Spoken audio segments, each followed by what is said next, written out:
I was backstage at President Star Charity, and then Zoe Day walked by, and then she was like, caifan guy! And I like, Yeah. oh my gosh! Zoe Day like, knows us. As caifan people, I don't know how I feel about that though. it's the apex of my career.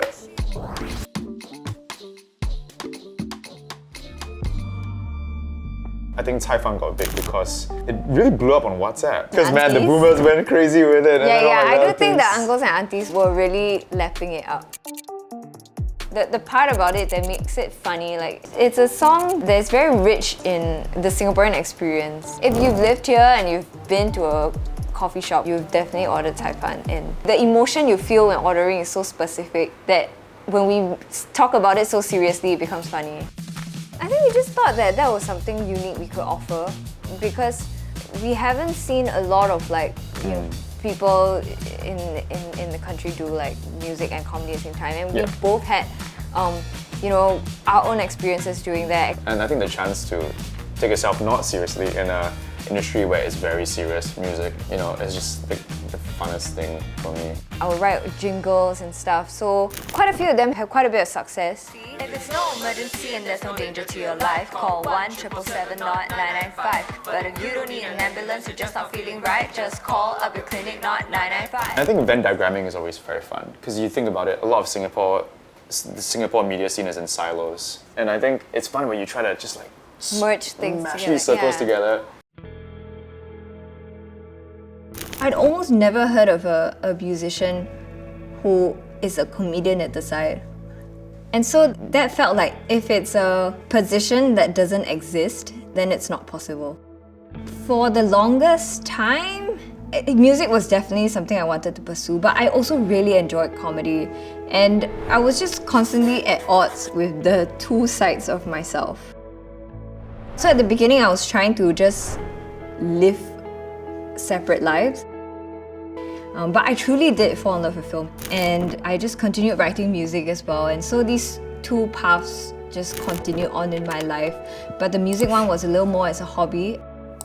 I was afraid that if I was seen as a comedian, that I wouldn't be a very legitimate musician. I remember the first meeting, I asked a lot of questions about like, is this music thing a serious thing?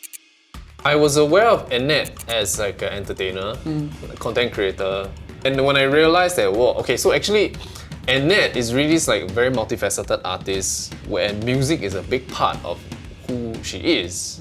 And that was like, okay, tell me more, let's talk. He's seen so many artists in his career, like helped so many of them. He kind of knows like, okay, what will work, what will not. I think Annette should lean into her ability to do comedy and differentiate herself that way. So this bag stores Auntie Susan's outfit. We have her t-shirt, and these are her glasses. Usually when I come up with a character, it's usually inspired by people I've actually observed. I usually take a little bit of inspiration from my personal life as well, and the field that I'm in. So for instance, let's say for the mom character, I do take a bit of inspiration from my own Asian parenting growing up. So I don't overly exaggerate. Though sometimes I do push some bits a bit, just for comedy. Oh my gosh, sorry.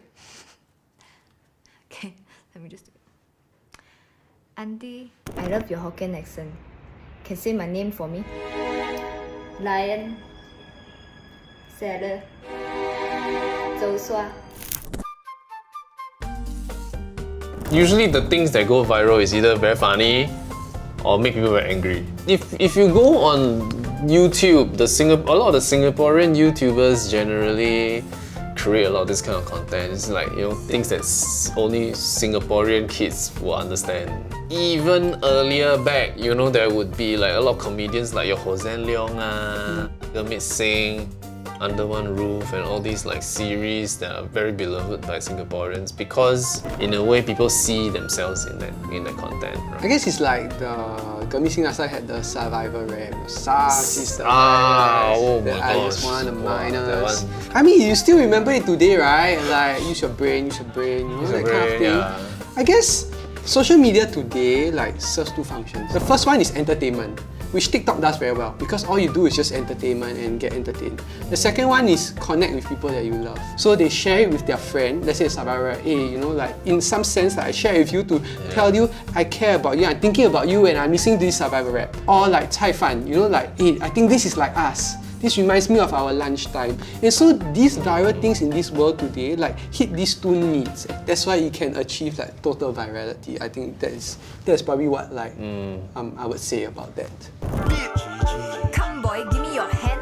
Very nicely, still don't understand. I am a man. Come on, scat what scat pain is my middle name. Your middle name, Jordan. Ben and I came together and thought about, hey, we're free now because it's a circuit breaker. Let's make something. What should we do? We can combine our music and comedy abilities to create something. Because I think what's important is that you kind of go through this green grassy shit, right? So we kind of need to see the Uniqlo aspect of that.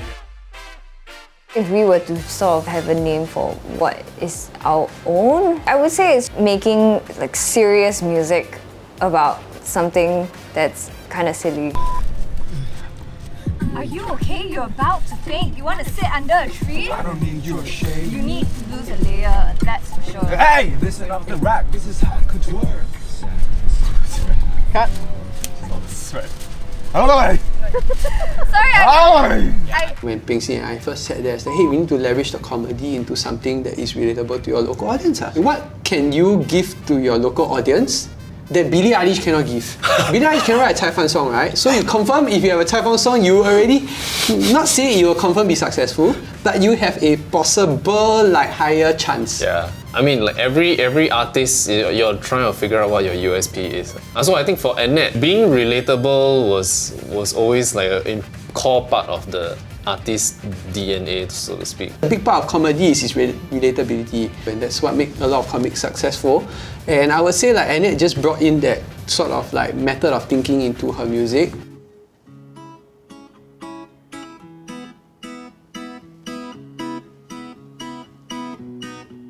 I would love to go out where there's people, but sorry I'm busy, I got plans at home with my dogs. Not that I don't love you, I really do. It's just that today I'd rather stay in my room and send you memes. I do think like my comedy pieces do come from difficult experiences as well. But to be able to laugh at it is a good way to cope and get past it, right? It's possible to marry those two intentions into one because they're actually not that far and different from each other. I read this book about comedy writing. It was talking about how comedy is the art of hope. I do want people to be able to find hope in my work, whether it's comedy or music. In the past year or so, I've been trying to explore writing stuff that's just a bit more lighthearted, almost a bit of humor in them, because I think I've separated my comedy and my music for quite a while. Episode 3, been talking up until I say sorry. At this point in time, I've fully embraced marrying my music and comedy together such that this is a great thing. I decided, just enjoy the process and I shouldn't be so fixated on how to get anywhere or what is the right or wrong thing to do, because sometimes life just surprises you. Yeah.